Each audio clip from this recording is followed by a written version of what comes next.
Imagine this. You wake up one morning, stretch, yawn, and as you yawn, all your teeth fall out. Every single one. They don't fall out one by one. Oh no. They evacuate your mouth like it's a sinking ship. Your tongue looks around like, bro, what just happened? Why are we alone? You rush to the mirror and smile and immediately regret it. You look like an NPC from a medieval video game, a background villager, someone who definitely warns the hero not to go into the forest. But that's not even the bad part, because as you grab your fallen teeth and panic and try to shove them back into your mouth like you're rebooting a malfunctioning appliance, your phone buzzes. A message from something called the Dental Authority. It reads, all dental procedures are now banned for you. In all caps, aggressive, bold, the kind of tone usually reserved for people who break into zoos for fun. Now you might be wondering, why me? Why did you lose all your teeth in one day and get banned from fixing it? Well, let's be honest. You already know the answer. Your flossing habits? Suspicious. Your oral hygiene? Questionable. Your toothbrush has been in service longer than some politicians. You have toothpaste with the cap off since 2019. You brush for about 8 seconds total, and your dentist hasn't seen you in so long he's probably listed you as missing, presumed dead.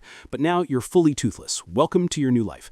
Phase 1. Panic. You try calling a dentist. No answer. You call another. They block your number. You try showing up in person, and the receptionist looks at you like a criminal on the run, whispers something into her headset, and presses a silent alarm under the desk. Suddenly, 2 hygienists escort you out like nightclub bouncers. You yell, I just need help, and they whisper back, we know. That's why you're banned. You're starting to get the sense this is bigger than you. Phase 2. Adaptation. Without teeth, everyday tasks become, well, complicated. Eating, well, food now comes in 2 textures for you. Soup with attitude. Your favorite snacks? Gone. Your ability to chew? Deleted. Your dignity? On life support. But you keep trying. You attempt to gnaw on a sandwich and it just folds. You drink applesauce for breakfast, lunch, dinner, and your self-esteem snack. Even worse, every time you go out in public and smile, children cry, adults flinch, dogs bark at you for reasons they can't explain. You try to speak normally, but without teeth, every sentence sounds like you're casting a spell with low confidence. You start covering your mouth with your hands so much people assume it's a personality trait. Phase 3. Social consequences. Your friends, they want to be supportive, but the first time they see you, their faces do that thing where they try to smile sympathetically but end up looking like they're suppressing vomit. Your crush finally stops replying entirely. They weren't going to date you anyway, but now they have a good excuse. Someone at the grocery store asks if you're participating in the medieval reenactment. You weren't, but now you feel like maybe you should. Your boss pulls you aside at work and says, your smile is scaring the customers. You remind them you work remote. They still ask you to keep your camera off, just in case. Phase 4. The investigation.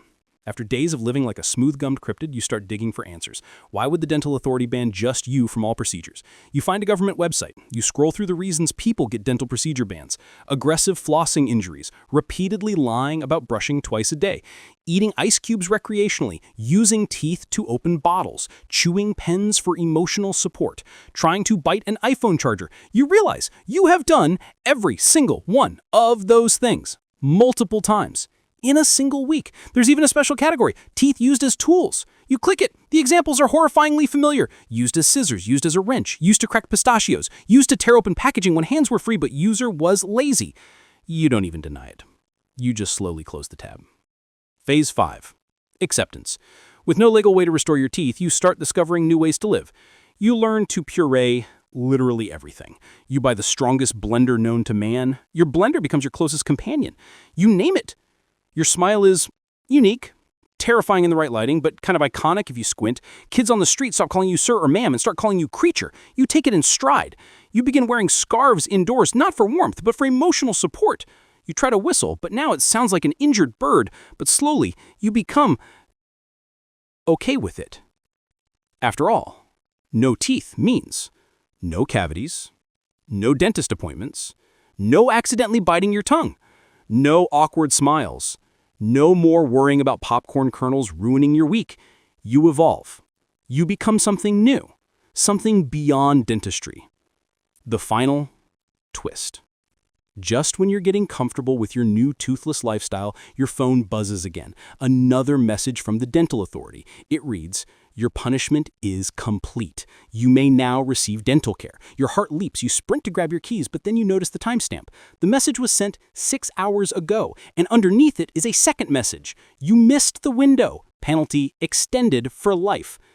You stand there holding your phone, realizing you lost all your teeth in one day, but you lost your future because you didn't check your notifications. A tear rolls down your cheek. You try to wipe it away, but halfway through you remember you can't even clench your jaw angrily. Your life is now permanent puree mode. Welcome to the toothless timeline. You did this, but hey, at least you'll never get a cavity again.